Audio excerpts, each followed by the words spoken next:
Welcome, everyone, to this week's episode of Beyond Real Estate. I'm Jalen. This is Nick Gumpert, as always. So today we have quite a few fun things that we're going to be running down. And the first section, as always, is going to be some hashtag dad life, which I've heard from some future guests that are women that they want us to keep it as hashtag dad life and to not change it because they feel that there is a biology component that anyone that gets offended by hashtag dad life, like we just don't appreciate women. There's a biology component that they believe we understand is necessary to be a dad. And so they're okay with us calling it hashtag dad life, even when they're on. So I appreciated that. So hashtag dad life. Today we're going to be talking about demonizing the present. I think it's been a classic tale of all of human history where whatever the new thing is now demonized. So reading a book instead of going outside, watching TV instead of reading a book, playing video games instead of watching TV, and now today it's onto the cellular devices and iPads, and I don't think that iPods are too popular, but the iPods as well. So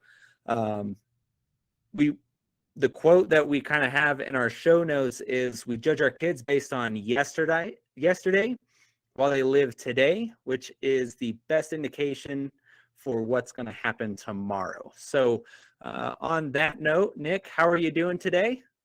Doing well, thanks. Good. Glad to hear it. And what do you think about demonizing the present? What's something that you see a lot of people criticizing the younger generations for that don't necessarily agree that it's a bad thing, or maybe it's not as bad as some people think?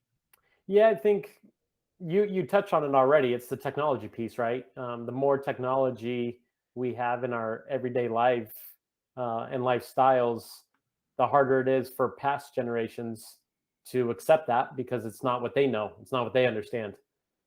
With that being said, I think it becomes a problem when you have too much of it, but I think that goes for anything. Too much of anything is a bad thing. I think if you have things in moderation, that's not a bad thing. So that's where my head goes to straight away. Yeah, definitely. I mean, sugar has been around forever, and it wasn't because of just eating sugar that people became obese or started having health problems. It was the overconsumption of sugar that ultimately led to the obesity and heart problems and all the fun things that go along with overindulging in anything. Did you ever have a problem with, did you ever get called out for playing too many video games or watching too much TV when you were younger? Maybe the TV part, but there's nothing that's just ingrained in my head of saying like, yeah, I can remember every summer was an issue or that came up a lot.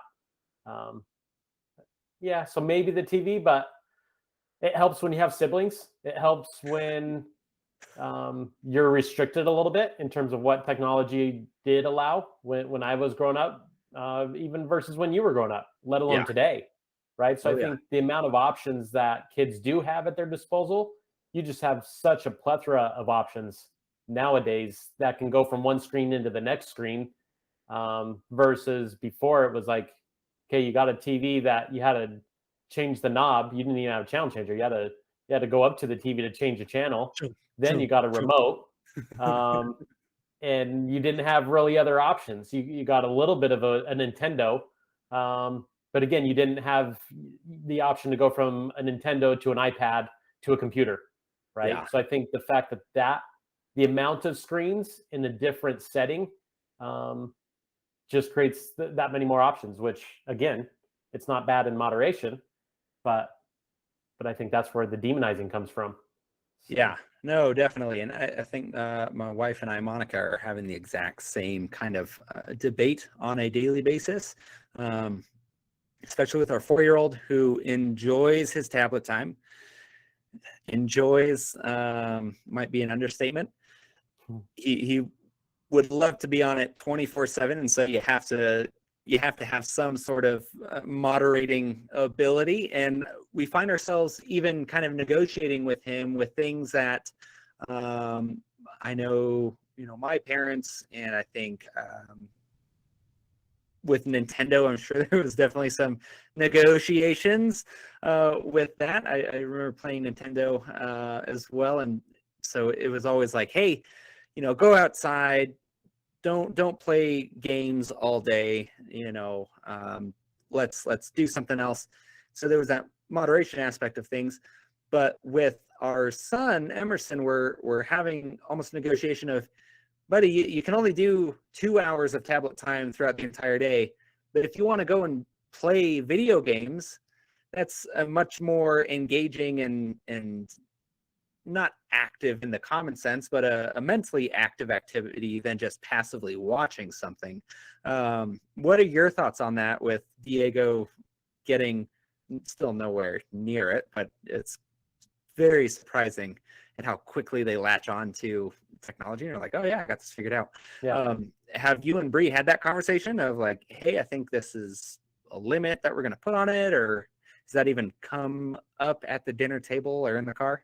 Not yet, based on the fact that, yeah, he's not at that age yet. We have talked about the hypotheticals of when not you, but when we should get him a phone or not, of like, Yeah. 8's too young or 10's too young. Like, what age is too young? Because I think any parent can always play that what if card. Yeah, but what if they need to call me because an emergency? And I guess in my head, I'm thinking, I got through just fine in life without a cell phone in emergencies. Yeah. Like, does a kid in 2022 really need one? Because if everybody else has one, do they need one? I don't know. So I guess the proof in the pudding, of course, will be when the day comes and he's 7 or 8 and he asks for it because all of his friends or some of his friends are starting to dabble in it, right? Yeah. So that's my long-winded answer for, have we had that discussion yet? We've talked about the cell phone, but not gaming to say, yeah, we need to restrict him to X amount of time yet, based on the fact that he's not there yet. Yep. And I feel like that discussion only comes really when you're like, man, this kid is on it. Like they just won't, yeah, we're just going to take this away. So yeah. And I think it's also interesting to kind of talk about so many times, and back to that Gary Vee quote of it's conducive to what the future may hold, is when you look back, say 20 years ago, when gaming, quote unquote gaming, was still in its infancy with like what competitive gaming was and stuff like that. Now gaming places are selling out arenas. People that watch and react to YouTube are making millions of dollars a year because they have millions of people wanting to see their reaction to things.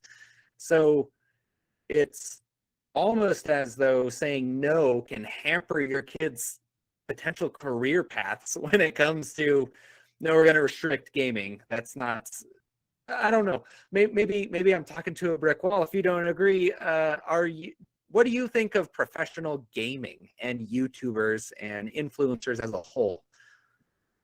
It's a world I don't understand a whole lot, that's for sure. And because I don't understand it, I can't say I can make much sense of why would somebody spend so much time in there.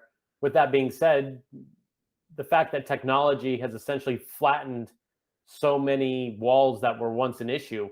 I can watch someone who's gaming in Asia or someone who's gaming in Europe.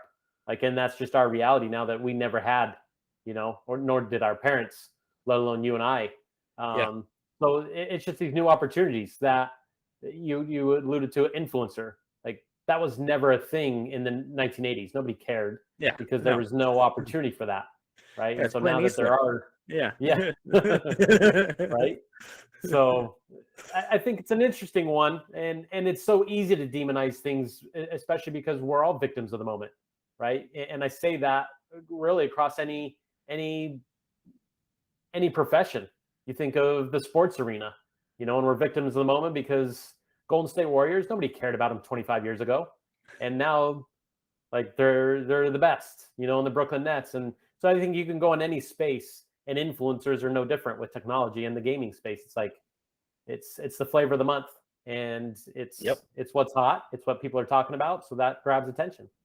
And I think from older generations, that's why, right? I don't get it. I don't understand it. It must be bad because I didn't grow up with it.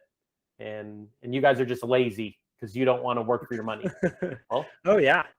Yeah, that was another discussion that we've had with both of our boys. Like if they wanted to say strike out and become a professional gamer, it's like, who am I to be like, no, what you're passionate about, I just don't understand it, and I don't think you should try to make it a profession. yeah. It's like, Hold well, on, you've already had that discussion with them? If they with want to drop out of Monica, school. with Monica. Oh. I was like, that's quite the discussion with Emerson at 4 years Yeah. old. Like, son, sit down. Put the ball down. We need to have a chat. We're gonna talk. Father-son time. Hashtag Yeah. dad life right now. Yeah. Yeah, but I got this. it's more, I think with something like that, a lot of people have also just taken the wrong approach when it comes to kind of instilling the, let's say, the values that they want to instill in their kid. Instead of seeing, oh, they have a passion, they'd like to make money doing this, they want to make a career out of this, instead of saying, well, we're going to apply the same type of structure that you're going to need just in a regular job. Let's apply that to what you're wanting to do. I mean, everyone with like if a kid wants to do a lemonade stand is going to have that exact same experience. The parents are going to sit down. All right, let's talk profit loss. Oh, well, it took you $5 to make this pitcher and you sold each cup for 75 cents. And so you made a profit of 82 cents. So who ripped you off, son? Because those numbers don't make sense.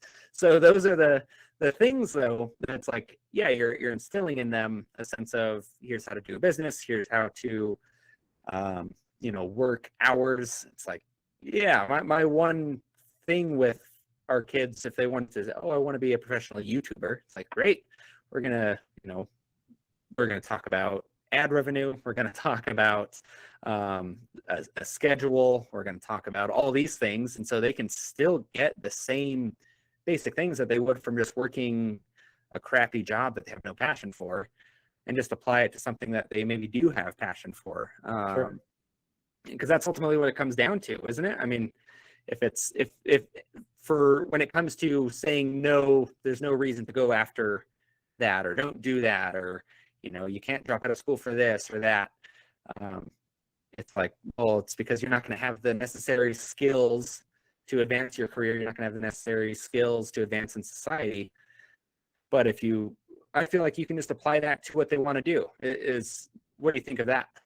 No, I agree, because again, technology is such spearheads it all, and it just makes and facilitates things so much better than what it compared to where we were, right? We didn't have those options at our fingertips, so we were so much more reliant on the school system to prepare us for the game of life. And now that you have technology, it's almost like the school system can't keep up with the ever changing and evolving demands and opportunities that technology allows. It just expands so quickly. And so you have jobs that didn't exist 10 years ago, right? You have crypto. Like who invented crypto? The whole concept that could even be a topic. It's like nobody would have thought of that 20 years ago. So I think there again, it takes an imagination, it takes creativity, and it takes resources that weren't not weren't allowed, but they just weren't in place, right? The infrastructure wasn't there to support them. And the reality is your kids and my kids are going to understand technology much better than we do. And podcasts are probably going to be like a laughable thing. Like, what'd you do that for when you can just do this? Yeah. Why weren't you doing TikTok that whole time? I don't get it. Yeah, exactly. Yeah, average attention span is 30 seconds. Why are you doing a podcast? Yeah, fair point, son. Fair point. Yeah. Well, and to kind of wrap this one up, I think it's just important to keep an open mind versus saying no. Maybe a better response is let me think about it. Yeah. And if I can maybe understand it somehow a little bit better, or ask some questions, maybe it's me asking my kid questions. Right? Oh yeah. We think we have all the answers all the time as the parent. Be like, no, why? Because I didn't have that, so you can't have that. And it's like, let's take a time out. Let me think about it. And maybe is a better response than the quick, easy, fast no. Yeah. Um, Yeah, and humble that's yourself, bad. parents. Humble Yeah. yourself. However you think of your parents when you were that age, your kids think of you the same way. Like, Right. I get full of ourselves. Like, mom and dad just don't understand the great business opportunity there is in playing video games for 8 hours a day.